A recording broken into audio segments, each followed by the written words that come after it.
टूटी कुर्सी पर बैठा है। विकास पास में दिए की रोशनी में पढ़ाई कर रहा है। काजल चुपचाप सिलाई करती है। अयान के हाथ में बोतल भी है। तभी अयान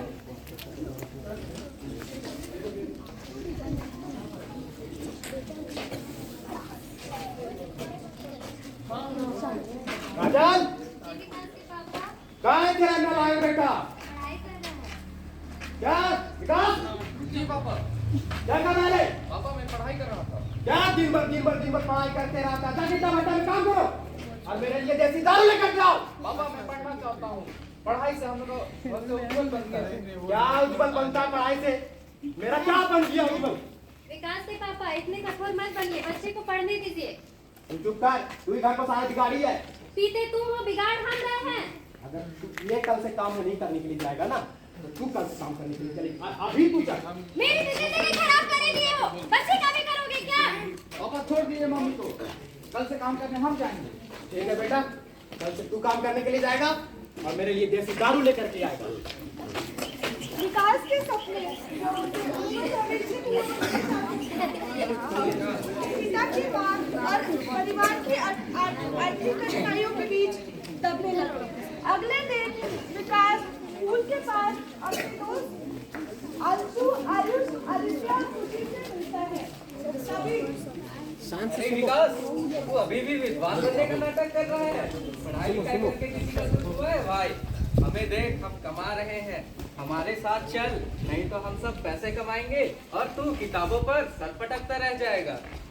और भाई बड़े अफसर साहब कैसे हैं? कैसे चल रही है आपकी पढ़ाई लिखाई? ठीक चल रही है भाई। विकास व्यवहारिक और पढ़ाई का अच्छा नहीं मिलेगा, हमारे भट्टी पे काम कर।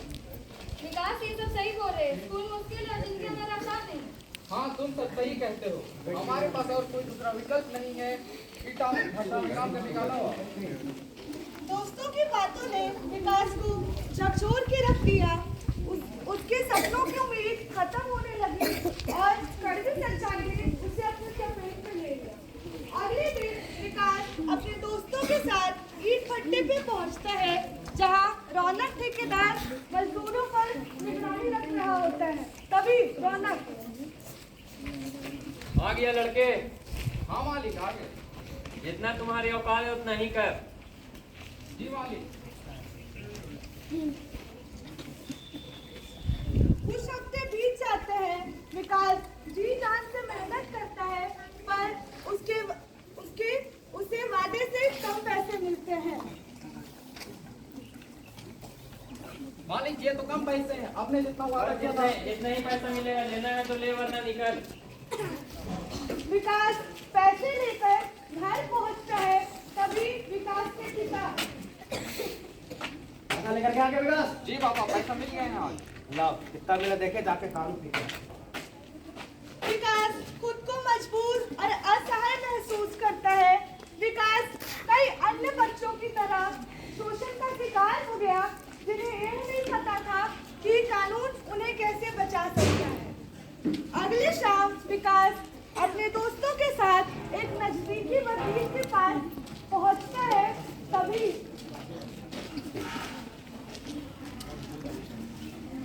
क्या हुआ विकास, तुम बहुत परेशान लग रहे हो। अनुराग अंकल हमारे साथ गलत हो रहा है। क्या हुआ है? ठेकेदार हमें अधिक काम करा रहा है और काम के बदले हमें उचित मूल्य नहीं दे रहा है। वो हमें धोखा दे रहा है। तुम्हें यह सब सहने की जरूरत नहीं है।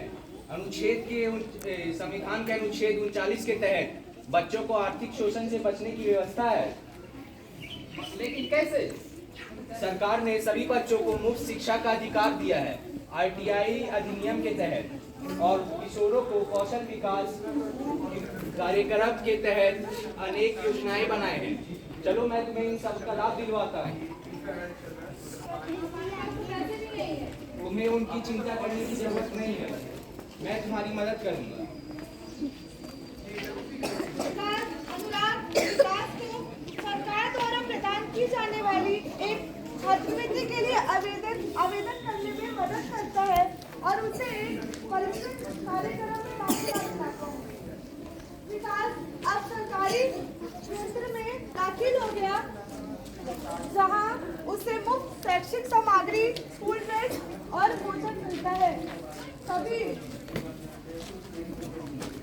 हेलो अंकल, आईटीआई अधिनियम के तहत 14 साल तक के बच्चों को मुफ्त शिक्षा का अधिकार है।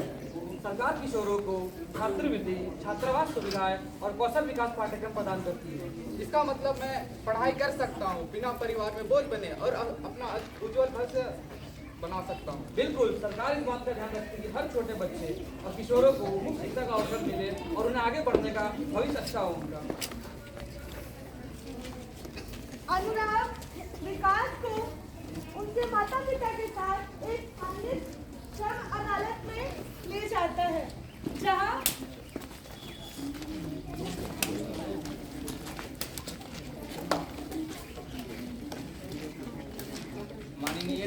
माननीय न्यायालय जी, मेरे मुवक्किल और उनके अन्य दोस्त को गैर कानूनी रूप से श्रम करवाया जा रहा है और उन्हें उचित वेतन भी नहीं दिया जा रहा है।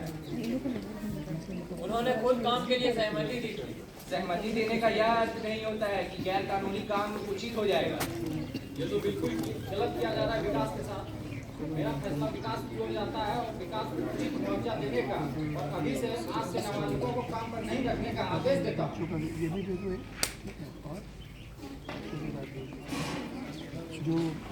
कोर्ट में ही विकास के माँ बाप शर्मिंदा होकर विकास से इस प्रकार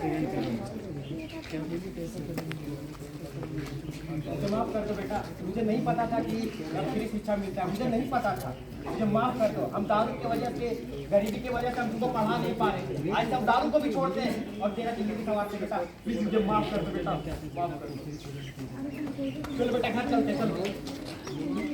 विकास, मैं अच्छा से पढ़ाई करूंगा और अपना उज्जवल अच्छा बनाऊंगा। ठीक है, चलो।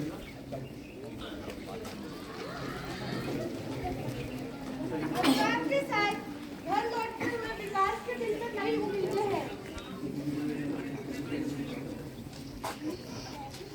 विकास स्कूल में वापस आता है और कंप्यूटर कौशल सीखने के लिए एक पाठ्यक्रम में दाखिला लेता है। तभी अनुराग विकास का सफर आसान नहीं था, लेकिन कानूनी मदद और योजनाओं से उसका सफर आसान हो गया और उसने अपने सपनों को एक नया उड़ान भरा है।